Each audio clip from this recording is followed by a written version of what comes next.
écoutez, je vous remercie de m'accueillir aujourd'hui, de m'avoir invité à présenter ce petit projet bien modeste que nous avons monté en milieu scolaire.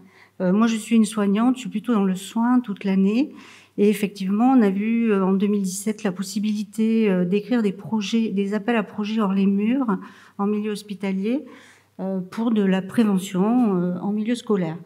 Donc, ce projet, il a été soutenu par l'ARS Nouvelle-Aquitaine. Il est coordonné par le CHCB, le service d'addictologie avec le service de santé publique, mais aussi les services de pneumologie, de la communication. Et je dois quand même préciser qu'on a un partenariat territorial très important. Et sans mes collègues de la Coréade ou de la CPAM de Bayonne, du XAPA-BICIA ou de la Ligue contre le cancer, le projet n'aurait pas la dimension qu'il a, notamment sur le volet stand déclic, où on intervient dans les établissements scolaires avec une masse critique importante, et du coup on a un impact fort. Le contexte était que la prévalence du tabagisme chez les jeunes à 17 ans est de 25%, donc il a bien diminué, mais il reste quand même fort. La nicotine est particulièrement addictive et c'est la porte d'entrée dans la maladie addictive, ce qui est assez méconnu évidemment des adolescents, mais aussi des adultes autour d'eux, des enseignants, aussi de pas mal de professionnels de santé. Les enseignants nous disent souvent pourquoi le tabac, pourquoi pas les autres addictions, et souvent je leur explique qu'en fait avec le tabac, l'addiction s'installe très très vite, en quelques mois. Et c'est pas du tout la même problématique qu'avec les conduites addictives classiques, alcool ou le jeu, où on va pas avoir une entrée, une maladie addictive rapidement. Avec le tabac, avec la nicotine, on a une maladie qui s'installe rapidement et c'est souvent une maladie chronique pour toute la vie. Donc, les jeunes ont une pression sociale à fumer toujours importante, malgré la dénormalisation du tabac. Il y a une pression entre eux, une pression des pairs, des copains, surtout chez les filles, c'est bien connu, les études l'ont bien démontré. Donc il y a une influence sociale à fumer encore importante. On s'appuie sur ce programme, vous allez voir, plusieurs niveaux d'action, parce qu'on sait que la seule transmission d'informations ne suffit pas. Même au contraire, ce serait contre-productif. Pendant des années, d'ailleurs, on nous a dit de ne pas faire d'intervention dans les milieux scolaires parce qu'on n'était pas bon, parce qu'il faut développer d'autres types d'approches, s'appuyer au niveau pédagogique sur les enseignants et développer des pratiques qui relèvent des compétences psychosociales, en tout cas des influences sociales sur les croyances et les représentations.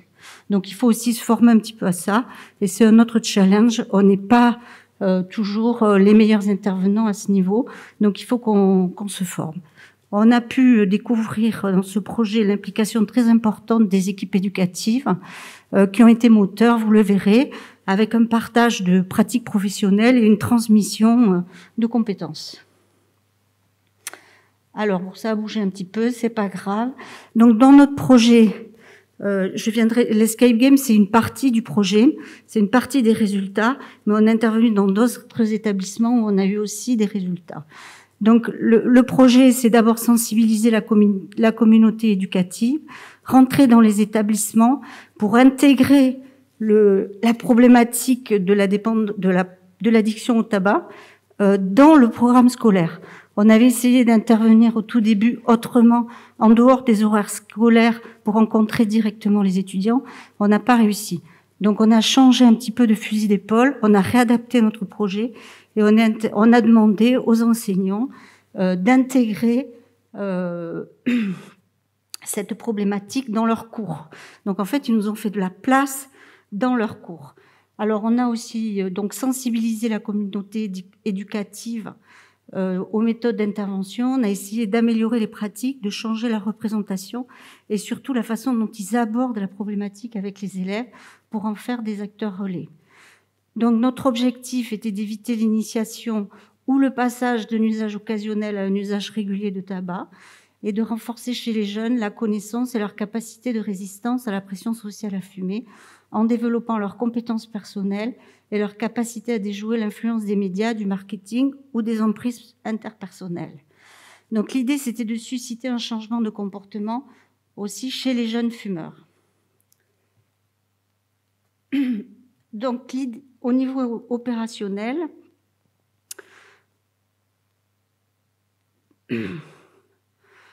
on a demandé au niveau de l'éducation nationale d'intégrer le programme annuel des formations de toute la liste que les enseignants ou les équipes éducatives ont de formation dans l'année, et qui est une formation spécifique qu'on assurait sur le repérage des conduites addictives, sur l'attitude pour interroger les élèves ou pour approcher les élèves et changer un petit peu les représentations des soignants, et sur les stratégies thérapeutiques que nous on propose et comment orienter les jeunes dans le dispositif de soins.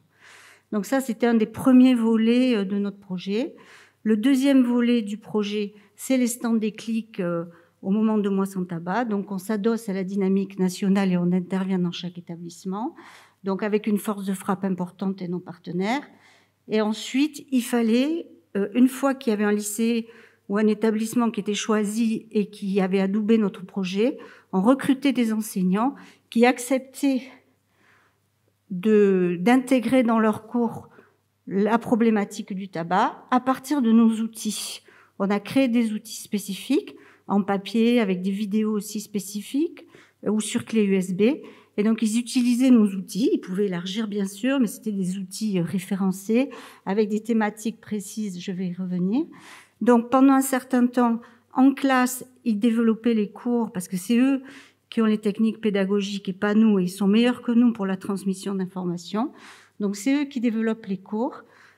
Ensuite, on essayait de susciter chez les enseignants la création de jeux pédagogiques. Et là, ils nous ont surpris agréablement parce qu'ils étaient porteurs de projets et d'idées. Donc, c'est là qu'on avait une collaboration qui était riche et sympathique. Et nous, on arrivait ensuite dans un deuxième temps, ou je dirais même un troisième temps, puisque dans les classes et les élèves avaient eu 3 niveaux d'information, les cours par les enseignants, le stand Déclic. On arrivait pour faire des ateliers CPS, c'est-à-dire qu'ils avaient déjà une connaissance, et on essayait de développer avec eux des interventions très interactives, plutôt sur les risques à moyen terme, ce qui les concerne à eux directement, et les stratégies marketing de l'industrie du tabac, dans quelle mesure ils étaient manipulés.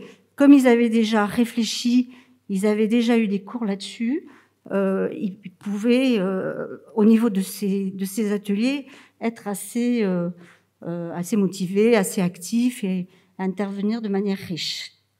Voilà. Donc, on avait l'idée que si on répétait les messages avec plusieurs niveaux d'intervention sur les mêmes élèves, sur les mêmes classes, on était plus efficace qu'avec juste un stand Déclic une fois par an.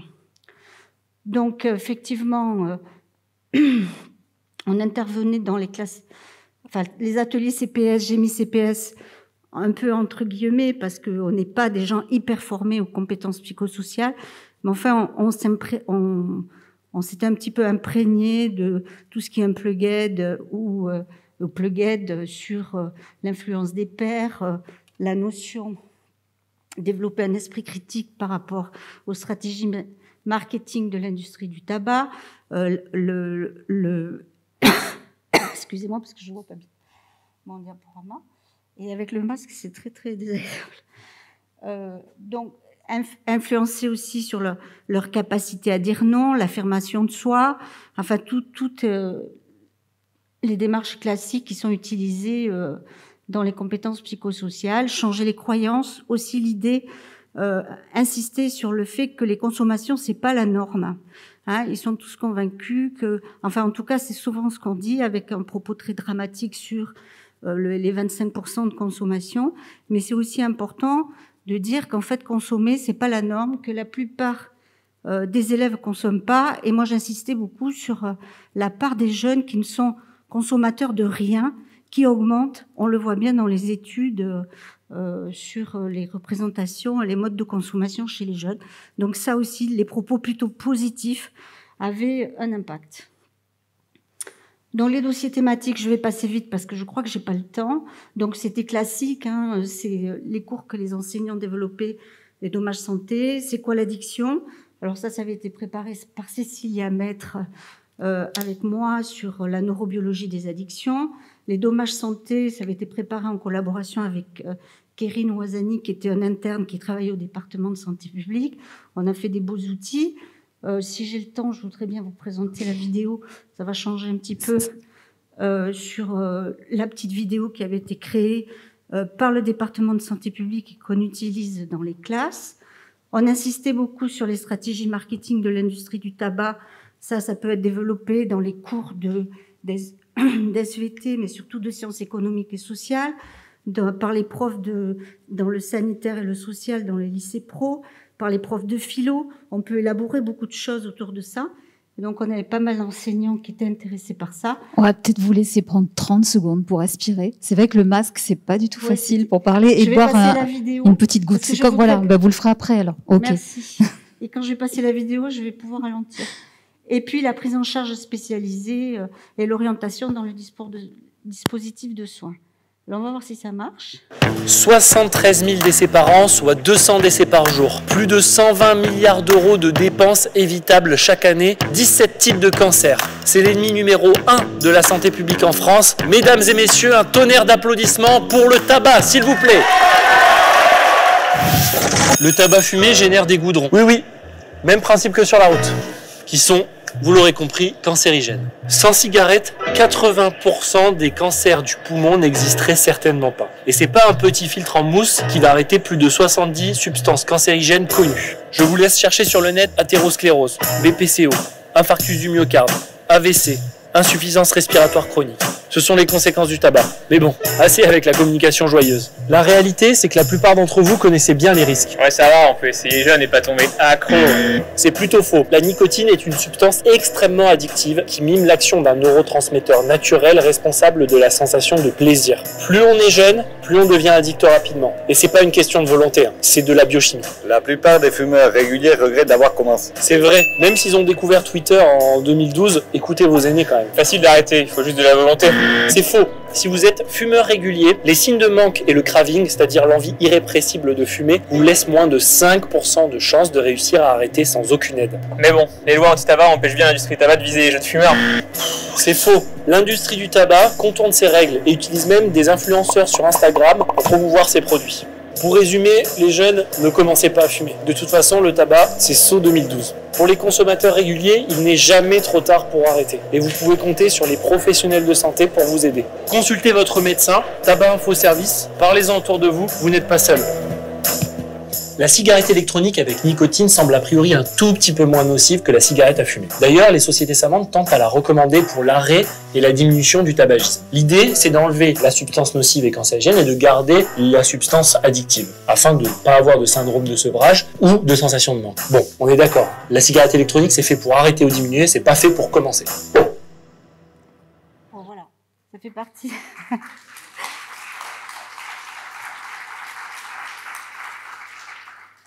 Je voulais la montrer parce que je trouve qu'elle est bien faite et c'était pas mal et les enseignants l'utilisent en milieu scolaire. Donc, en termes de résultats, donc les formations des équipes éducatives, donc on a réussi à intégrer notre programme dans celui de l'éducation nationale une fois par an. Donc, on a touché à peu près 11 établissements, 96 professionnels en 3 ans. C'est un module assez pertinent qui est apprécié et qui est adapté dans sa forme et dans son contenu. On a de bons retours et on le poursuit. En termes d'établissement, on avait 3 lycées, 2 lycées généraux, le lycée René Cassin à Bayonne, le lycée André Malraux à Biarritz, un lycée pro et 2 établissements post-bac, les BTS audiovisuels René Cassin et l'école d'ingénieurs Estia qui a donc créé l'ESCAI Game que je vais vous présenter. Donc plus de 33 enseignants sont inclus dans le programme, ont inclus le programme pédagogique dans leurs cours. Alors ce sont des profs ou de physique-chimie ou d'SVT ou de sciences économiques et sociales ou des profs de sport. Ou alors dans les lycées pro, c'est plutôt le lycée Paul Bert, c'est plutôt des profs du sanitaire et du social. Donc, ils arrivaient à décliner les cours, soit pour les maths avec l'économie de la santé, le coût du tabac. Il y a plein de déclinaisons possibles et on les rencontrait pour adapter avec eux le programme. Donc, on a touché au fil du temps plus de 780 lycéens, 190 étudiants post-bac et on a réalisé 45 ateliers avec les addictologues. Bon, les stands déclic, je vais passer vite, vous avez tous l'habitude d'en organiser. Plus de 13 stands déclic en 3 ans dans ces établissements-là, ce qui représente 1600 participants. Ce qu'on a remarqué dans ces stands déclic, c'est qu'ils sont contents de la présence des addictologues parce qu'ils veulent bien, ils sont assez friands de petits entretiens individualisés où ils peuvent se tester avec le testeur de CO et évaluer leur propre consommation et demander des conseils personnalisés. Alors j'ai mis des photos sur tous nos stands, on essayait aussi d'avoir des activités physiques. Alors, ce qui m'a intéressé pour sortir que de l'escape game, qui est intéressant, vous allez voir, mais les autres établissements aussi ont su faire créer en cours avec les élèves des jeux, alors soit des jeux classiques, soit des jeux qu'ils avaient créés eux-mêmes, et ils étaient acteurs de santé sur les stands déclic. C'était eux-mêmes qui étaient porteurs du message auprès des autres étudiants. Et cette année, ces mêmes élèves qui ont été formés depuis 2 ans vont aller dans d'autres établissements. Enfin, c'était l'idée avec le stand déclic. Je dis cette année, mais ce sera plutôt 2021. Mais on avait imaginé qu'ils puissent aller nous aider dans les stands déclic dans d'autres établissements. Je vais passer vite. Alors, le BTS audiovisuel, pour vous donner un exemple de ce qui peut être suggéré, et de comment on a travaillé avec le BTS audiovisuel. Bon, bien sûr, on a fait des sessions d'ateliers CPS sur les addictions en général, mais j'avais demandé à des enseignants qu'est-ce qui pouvait les intéresser. Donc, ils ont monté un petit film que je vais vous présenter vite, là. Je vais peut-être pas aller au bout. Alors, je suis désolée parce que je suis mise un peu en scène dans le film. C'était 5 étudiants. À partir du moment où Agnès Buzyn avait parlé à l'Assemblée nationale du fait qu'il y avait trop de présence du tabac dans les films à destination des jeunes, ça avait fait un petit tollé, un petit peu, et du coup, l'enseignant m'avait dit, tiens, ce serait intéressant que les élèves planchent là-dessus, et vous allez voir le type de film qu'ils ont créé. Ils ont passé leur examen final avec ce film, et donc ça a été plusieurs sessions aussi de préparation et de discussion avec eux sur l'addiction. Je ne fume pas. Je n'arrive pas à aimer cela. Quel dommage pourtant fumer des temps. Surtout dans votre travail. Je sais, j'enrage. Ne pas fumer me tue. Je vais réessayer, je vous le promets. 70% des nouveaux films français mettent à l'image au moins une fois une personne en train de fumer. Qu'est-ce qui vous arrive, mon oncle? Vous avez été contrarié dans vos affaires? Peine. Ça ne vous fait rien, monsieur Delafoy, j'aimerais bien avoir une petite explication. Je veux qu'on ait une action ferme là-dessus. Je ne comprends pas aujourd'hui l'importance de la cigarette dans le cinéma français. Vous êtes ridicule. Qu'est-ce que vous voulez que je vous explique, cher monsieur? Tout ça. Un tiers de la population adulte qui reste fumeuse du tabac. Chez les jeunes, ce tabagisme reste important. À 17 ans, il y a toujours 30% des gens qui fument. Donc c'est important qu'à tous les niveaux de la société, on essaie d'intervenir pour réglementer un petit peu.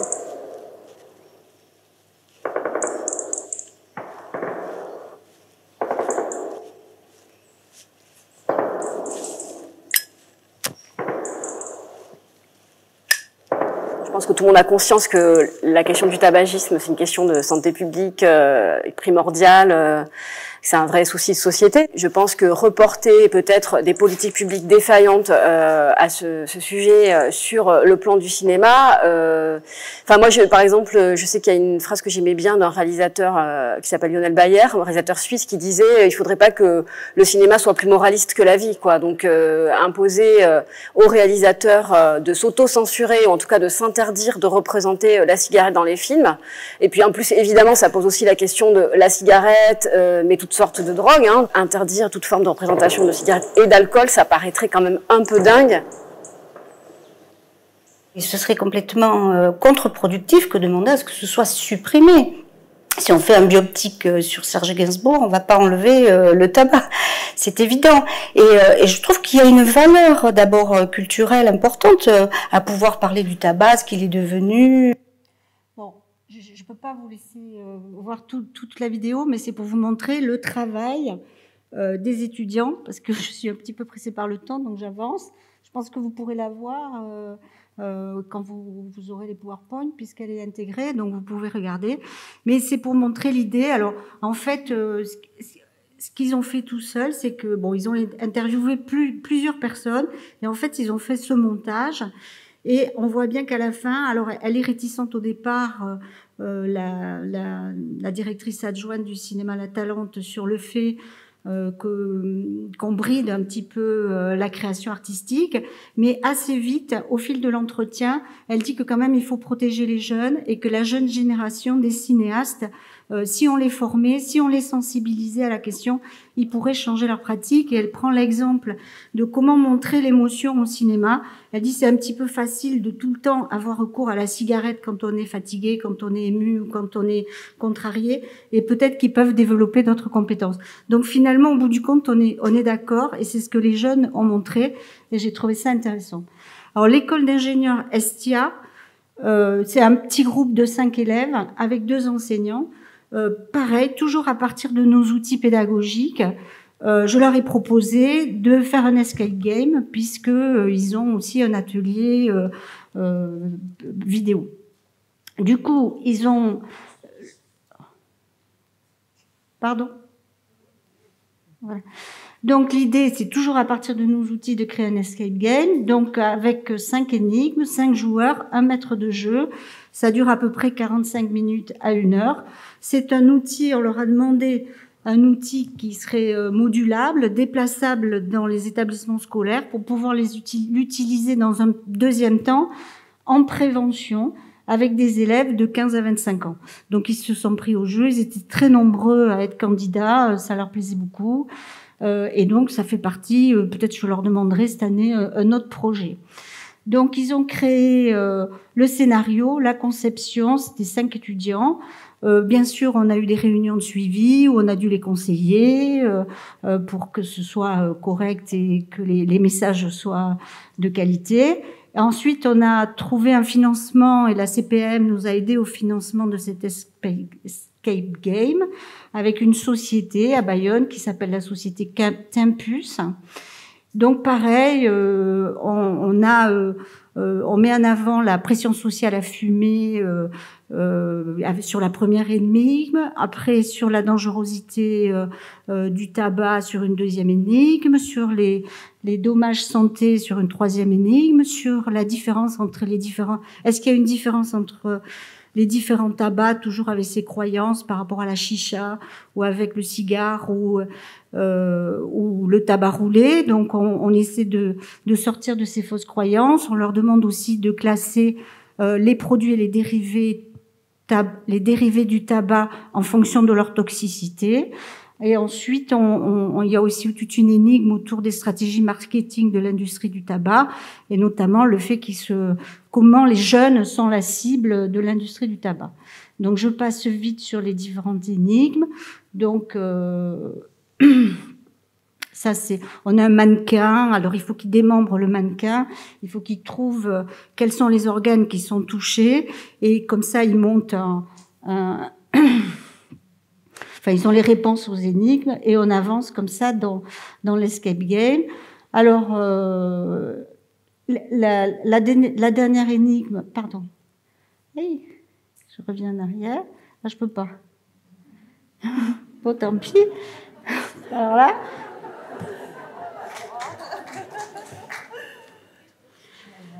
La dernière énigme, c'est quelles sont les solutions proposées. Donc, il y a les solutions politiques. Il faut qu'ils trouvent avec des cordons les bonnes et les mauvaises réponses. Et aussi, bon, il y a tabac infoservice. Bon, il faut qu'ils résolvent les énigmes, mais c'est le principe. On l'a effectivement mis en test une première fois l'année dernière au moment du stand déclic à Estia. Et les élèves d'Estia ont eu la primeur. Alors, bon, il faut être... c'est quelque chose d'assez humble, hein, c'est pas quelque chose de très sophistiqué. Mais cette année, on va un petit peu l'améliorer parce que la grosse cigarette qui a été créée, on la trouve pas jolie. Donc, les élèves d'Estia vont reprendre le projet et monter une cigarette avec, en fonction des composants du tabac, avec comment on appelle des lumières... Enfin, un truc plus sophistiqué, plus joli, ce qui fait qu'on continue le projet avec eux. Voilà, je ne vais pas passer la dernière vidéo. Je vais aller à ma conclusion. Donc, c'est un projet pédagogique assez modélisé, pertinent. On est assez content des retours. C'est un partenariat au long cours. Ce qui a été dit ce matin, c'est que ce partenariat avec les établissements scolaires, il se met en place sur quelques années. Moi, je change pas d'établissement chaque année. Hein, j'essaie de maintenir un suivi, une permanence. Comme ça, on est dans une relation de confiance. Chaque année, c'est plus facile et j'ai plus de profs qui s'intègrent dans le projet. On a un partage de compétences avec les enseignants parce que c'est eux qui ont la pédagogie et nous, on a la connaissance scientifique. On travaille en binôme. Et sur l'évaluation cette année, j'ai pu démontrer que quand les élèves ont les 3 niveaux d'action, c'est-à-dire les cours par les enseignants, le stand déclic et nos interventions CPS, sur les feuilles d'évaluation, on demande toujours au fumeur s'il a envie d'arrêter de fumer, s'il a envie de changer de comportement. Quand il a ces 3 niveaux d'action, effectivement, on a un oui. Quand on est intervenu au lycée Malraux, où on faisait surtout sur toute une demi-journée là de la transmission d'infos, malgré nos outils, quand on demandait à la fin de la matinée aux élèves sur les fiches d'évaluation pour les fumeurs, est-ce qu'ils allaient changer de comportement, la réponse c'était je sais pas.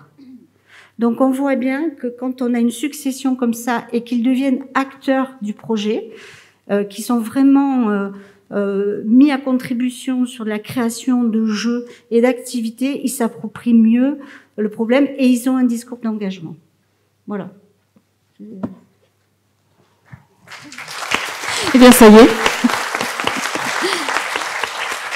Merci vraiment beaucoup, docteur Errand. Je sais que vous avez en plus accéléré. En plus, c'était hyper intéressant. Je crois que tout était tellement intéressant. Il faut vraiment faire ça sur 2 jours l'année prochaine. C'est pas possible parce qu'on rate encore plein de sujets. On aurait aimé que ça dure. On aurait aimé débattre. Est-ce qu'il y a quand même des questions pour ce sujet, alors qui se termine par la partie jeu? Parce que c'est sympa aussi de le faire comme ça. Donc, est-ce qu'il y a des questions pour le docteur Eliane Errand à propos de ça? Vous avez peut-être, il y a peut-être encore des enseignants là parmi vous qui ont peut-être envie, je sais pas, d'en parler avec les élèves, de mettre des choses en place. C'est peut-être l'occasion, voilà, même si on est peut-être un peu limité dans le temps maintenant, parce que tout le monde songe au retour, mais ça peut être intéressant tant que vous l'avez avec vous, voilà, d'avoir 1 ou 2 questions pour le docteur Errand. Y en a-t-il? On est prêt à vous passer le micro? Non? Oui? Je vois pas. S'il y a des mains qui se lèvent, non. Ah, bah parfait, Shona. Est-ce que du coup l'escape game est transférable, c'est-à-dire est-ce que nous, en tant que partenaire, on pourrait l'utiliser ou pas? Oui. Alors, là, cette année, notre objectif, c'est de former des référents à escape game, parce qu'il faut quand même l'installer, le monter, et il faut être maître de jeu. Donc, il faut connaître les énigmes. Donc, on forme des référents pour pouvoir après le faire tourner, parce qu'effectivement, ce serait dommage de ne pas l'utiliser. Voilà. Mais l'idée que je veux faire passer, c'est que bon, l'outil, maintenant, il est intéressant. On va l'utiliser, bien sûr. Mais ce qui est intéressant, c'est dans chaque établissement, c'est la démarche et la démarche des étudiants. Voilà. Oui, bien sûr. Donc, Shona, maître de jeu la semaine prochaine. On peut le diffuser. Le modéliser et puis même en fabriquer un deuxième, hein. Ça c'est possible. Ouais. Bon. Bah, super, donc rendez-vous en 2021 pour la suite.